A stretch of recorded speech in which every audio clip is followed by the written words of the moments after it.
welcome to the Kink Perspective. My name's Chris. I'm a psychotherapist and consultant. On today's show, I'm going to venture into a topic that's both timely and timeless. Today, I'm going to talk about aging within the context of the BDSM lifestyle, especially as we are all getting older, but time doesn't stop. As we kind of navigate the passages of time, our experiences, our desires, even our relationships, inevitably, they all evolve. And it's no different for those of us embracing the complexities of the BDSM lifestyle to understand that things we used to do in youth have changed, especially as we grow older. More so, we tend to gain more experience as life goes forward. Now, as I go through today's episode, it was kind of prompted after talking with a client today. I was reflecting because in a couple of weeks here, I'm going to been around this planet for 50 years. It's a long time.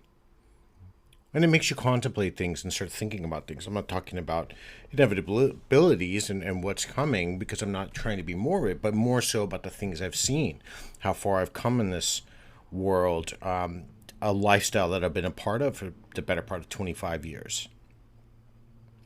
And it's really quite interesting when we start thinking about how our bodies and minds and all of our connections within our community all get changed as we age. So I'm going to try to do this with a little bit of respect, some definite curiosity, a little bit of information today. Might even throw some humor in there. You never know. But we really do need to broaden our perspective when it comes to this subject because, again, we're all getting older. None of us are going to get any younger. And that's okay. Maybe this is a glimpse at mortality when I'm talking about aging. But we're also talking about the reflections of what is more perceived in the lifestyle, what's more sought after. So the first part I want to talk about today is the physical changes.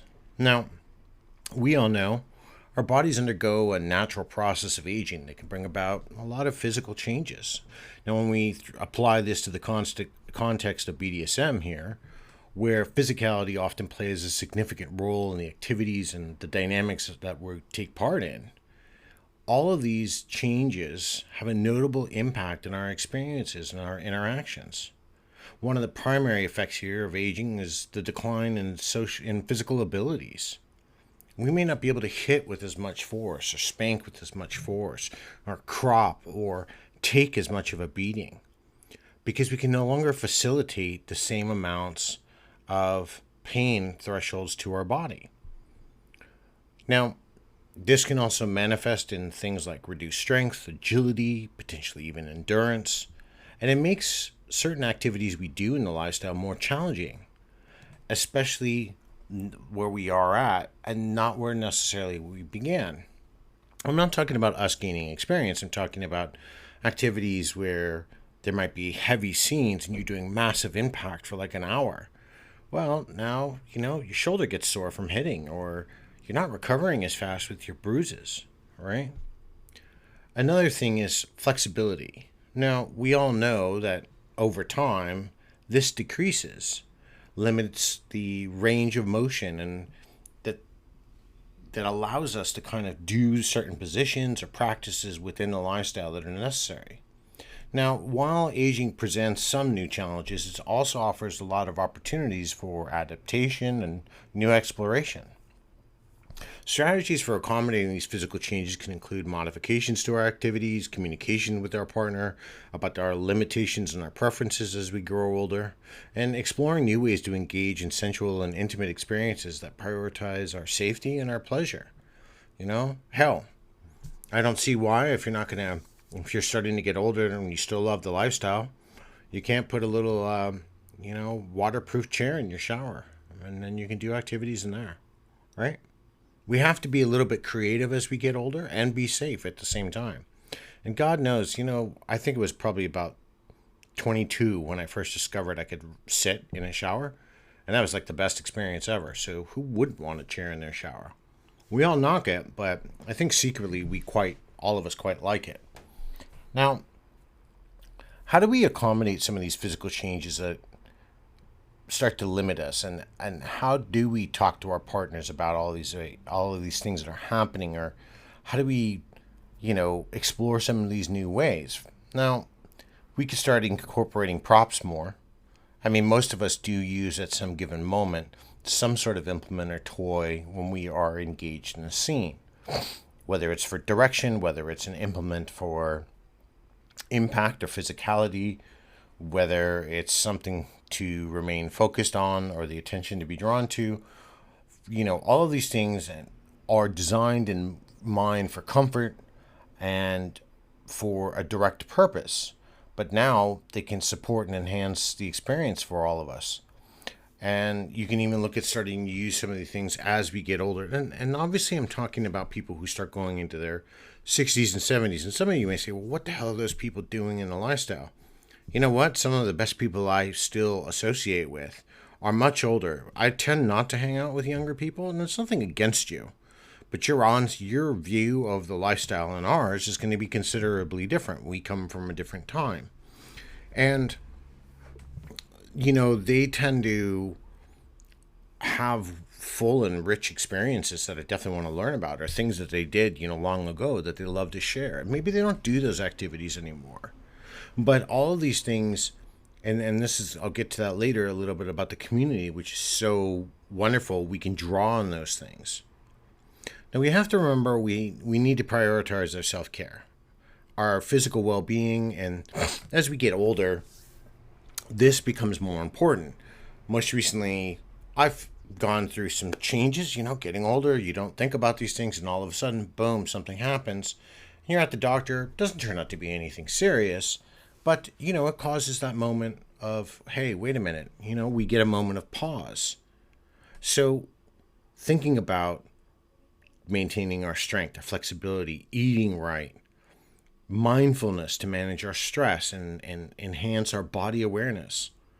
All these things, maybe learning new things from workshops or providing them for our community, going to forums and talking about aging and sexuality.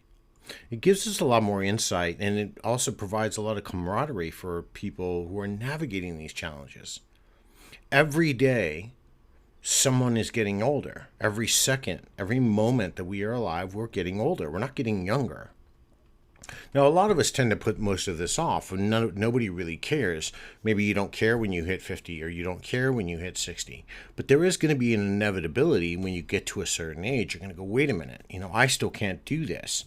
I don't have the sex drive of an 18-year-old when I'm, 59. I'm just throwing a number out there. Don't get offended if you can still have sex for like 4 hours. That's great. You're the exception. You're not the rule, right? That's wonderful if you can, but typically most people, the average, time for sex for between a couple is anywhere between 4 and 7 minutes. Now, when we're younger, we tend to increase that because we believe the longer it makes us better. We're not talking about length. If we're not going to get into a quality discussion, but as you get older, those activities get a little bit more difficult. Pain, tiredness, exhaustion, stress from work, all of these things. Which kind of leads me to this next point, the emotional and psychological considerations we have to have. Now, as we progress through the stages of life, we're going to encounter a lot of shifts in our self-image, our identity, our desires, and they do impact the experiences within our dynamics. Years ago, for example, if you would have talked to me about water sports, that's actually a really good example. I wasn't into it. I didn't have any interest. I didn't really want to know about it. I didn't want to go to places that were doing those scenes. It really didn't have any interest. And then quite some time ago, 3-4 years ago, talked with my mentor, and we had a discussion, and they're like, well, who are you, and what happened to Chris? And it was nothing. It was just a fundamental change in the things that I became curious about, and limits that were potentially changing, conversations that were being had. So this leads to one of these key aspects of exploration and our evolving nature of our self-image and our identity. And we're going to grapple with these physical changes and our changes in appearance. We're going to get some gray hairs. We might gain a little weight. We might lose a little hair. Our hearing might go. Our eyesight might get a little worse, right? Our health and our vitality, which can influence how we perceive ourselves, and our presence within the community is going to change. Now, for some, this could lead to feelings of insecurity or uncertainty and more of a desire for validation and acceptance from our peers and our partners, but it's really essential to remember that beauty and desirability aren't limited by age within the context of our community. Individuals inside of the lifestyle, there's an entire age range here. There's an entire gambit of people. And through our lifestyle, we find empowerment and validation because we're embracing our identities and our experiences. And again, it's not that I don't dislike younger people, but everybody I tend to hang out with, I don't think there's anybody really below about 35, maybe 40. It's about the youngest. It's just because our lives are different. We've been around for a little bit. We've explored a little bit more. We might have a few more experiences. We're not starting out new in the community. We've been involved for long periods of time. So we have more things we want to share and talk about and discuss. And it doesn't keep us elitist. We just have preferences. And we're not going to identify with some of the things or the interests that people that don't have the same experiences we do are going to be interested in. And people, before everybody gets their panties in a bunch, keep in mind that everybody's differences and preferences inside the lifestyle are going to change. I'm not going to like what you like, and that's okay. But I also don't need to sit around and hear somebody talk about shoving bubblegum up their butt while they're, urinating and singing the national anthem. It's not going to interest me. I'm not going to look at it as a joke or funny. I'm not going to be interested, and so I tend to shy away from those conversations. Now, aging prompts a lot of us to reevaluate our desires, our interests, our boundaries. This then, in turn, affects the lifestyle. Our priorities and our perspectives shift and change over time, and we're going to find ourselves navigating new territories of exploration. We're going to be renegotiating our dynamics. We're going to embrace different aspects of our sexuality and our kink preferences. The process of self-discovery and adaptation requires a lot more communication, self-reflection, and willingness to change.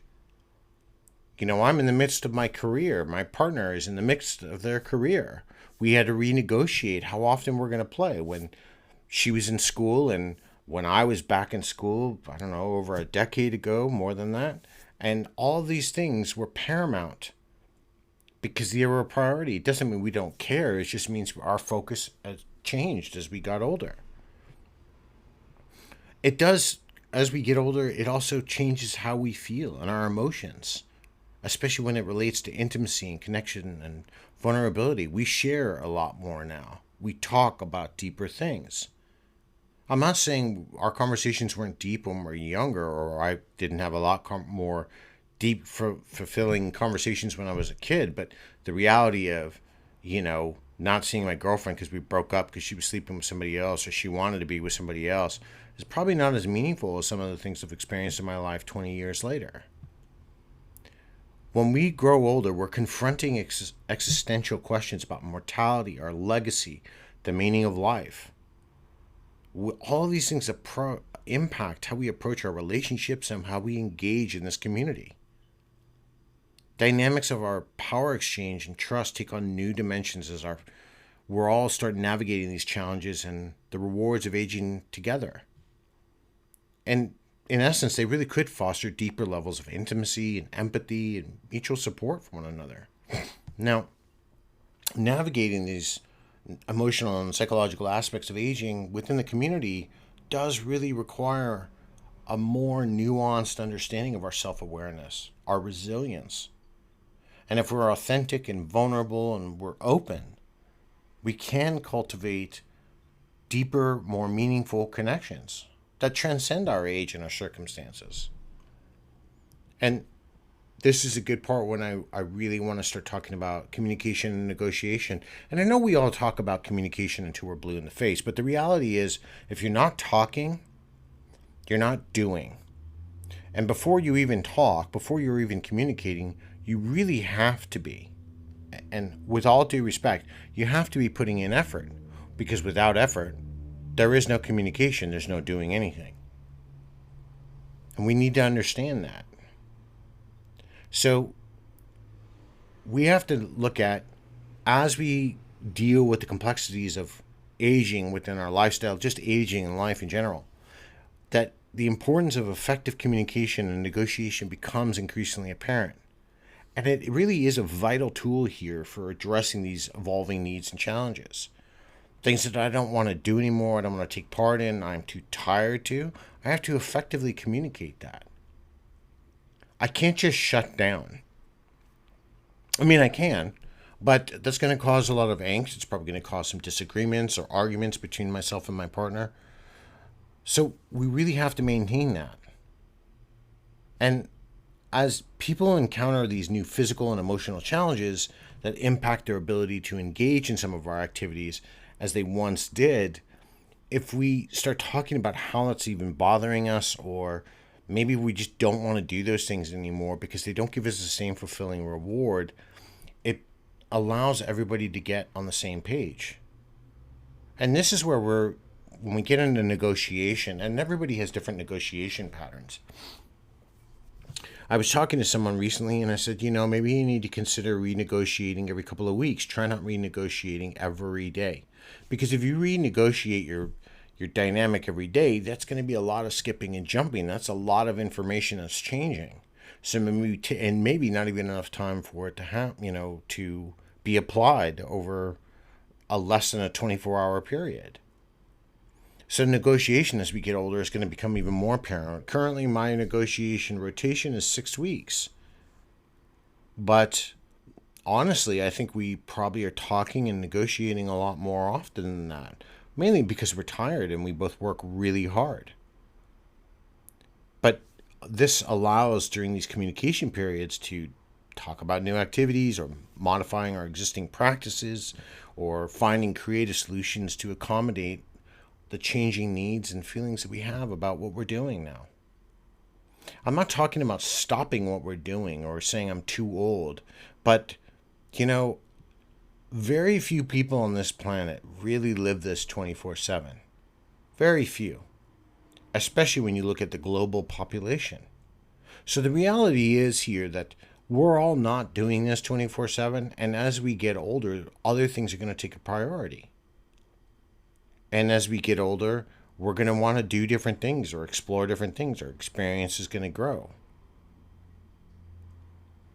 And there's all of these things that along the way, we have to talk about that allows that vulnerability and talking about maybe if we're feeling insecure or we're not sure about what's going to happen in upcoming years. When we do that, it actually, in essence, will draw our partners closer to us. And it won't hopefully, it doesn't drive them further away.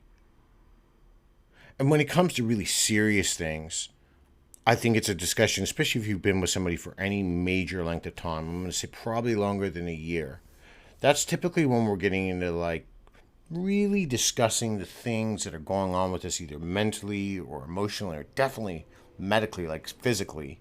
And we need to start having serious conversations, right? Especially if you're in a massive, you're in a dynamic where you've been together for a couple of years, or you're even married, or maybe you're in I don't know how I would be curious to hear how poly families negotiate long-term discussions on medical health. That would probably be an interesting discussion to have. I think I'll save that discussion though for a different podcast for a different day. But since we're into some medical consideration and even some things like health maintenance, I think it's going to be important, and I want to bring up a couple of things and discuss them because there are things that it can affect people even in their 20s. And it's quite important that we don't live in a state where we're kind of denying the existential things that are going to happen to us and changes that are going to happen to us over time. Now, research here indicates definitely as we get older, the more susceptible to various medical concerns that can impact our ability to engage in activities becomes problematic. Now, if we understand and address these issues and look at them as crucial for maintaining our physical health and minimizing our risks, we can get a better handle on things early. So the first thing I want to discuss here is about like arthritis. Now, this is a common condition among older people. Joint pain, right? Stiffness, the reduced mobility. Now, people who have this might find activities like being caned or doing OTK, even getting tied up on a St. Andrew's cross. They might find this more difficult. And if we have these challenges due to these limitations in joint flexibility and range of motion, people are going to have to start considering what type of exercises they might have to do if they are. Now, if you have arthritis and you're in a lifestyle, I definitely would love to hear about it. What do you do to kind of prepare yourself for a scene? Are you popping pills? Are you using some sort of ointment? What is it you do? Now, there's somebody I used to work with that suffers from, there's a lot of people I've worked with that have actually suffered from chronic pain. And as we age, that definitely affects our participation in the lifestyle. Now, this thing can stem from things like fibromyalgia or past injuries, even in a car accident or some sort of physical accident. But chronic pain requires a lot of pain management, especially to just deal with your everyday practices of life, not even thinking about the complexities of the lifestyle that we're adding in. But if you might engage in the lifestyle and you're going to continue and you have chronic pain, you might want to think about relaxation techniques or, like I mentioned before, pain management strategies that you're working with your primary care physician, and maybe ways that you have to fundamentally change how you used to play to make yourself more comfortable. Now, what about those of us those people who have, those of us, I don't, but those who might be experiencing cardiovascular issues, hypertension, heart disease? These present significant concern for people getting older, and especially when we're in a lifestyle. So you have to remember a lot of our activities are going to increase our blood pressure. I mean, we're engaging in erotic play. It's what happens. And it can it can strain our cardiovascular system. And I would think here, you're hopefully going, if this is something that you're dealing with, you're getting regular medical checkups. You're monitoring your blood pressure. You might want to have to think about, if you're going to an event, to take a portable blood pressure test with you. You want to be communicating openly with your doctor the best you can about the lifestyle choices that you're doing.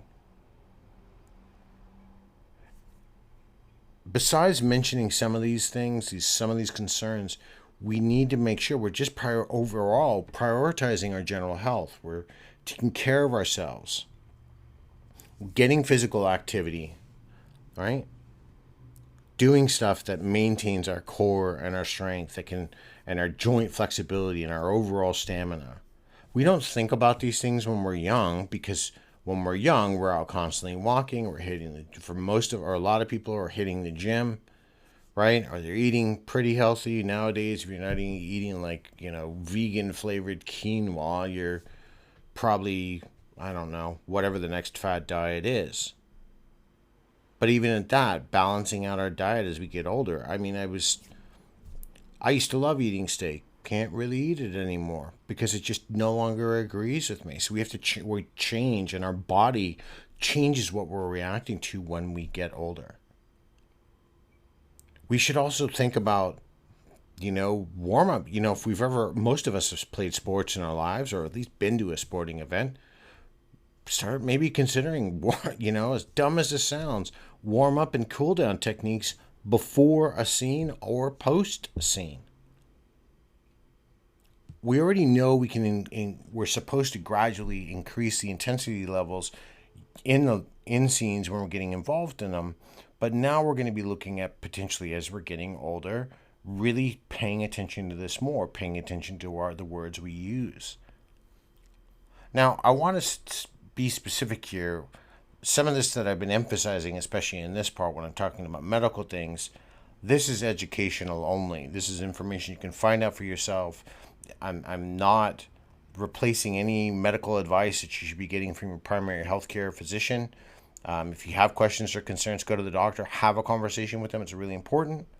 If you have any, especially if you have any underlying health problems, and get some specific guidance that's going to work for you. I'm just bringing up a couple of things that, they could be of concern. There are hundreds and hundreds, if not thousands, of medical conditions that could be problematic. Now, what about, I mentioned earlier about community support, and this is a great part. As we get older, we start looking for, we might be more curious about education or people to connect with that have a similar mindset. And there are a lot of peer support groups, both online and offline, that offer platforms for aging practitioners here. Now, I don't want to say we get to a certain age. I'm not saying 50 and I'm done. That's not what I'm saying here. But my priorities inside of the lifestyle have changed. Where I used to be quite active and I would go to, dungeon or private events, I don't know, more than 24 times per year. I think last year we didn't even go to maybe 6. I think I said 7 last. I can't recall, but I know it wasn't more than 7. My life has drastically changed, and that's because I'm getting older. And so now I find I'm seeking out and I'm enjoying conversations with people that are about certain topics or things I want to learn about or are educational to me.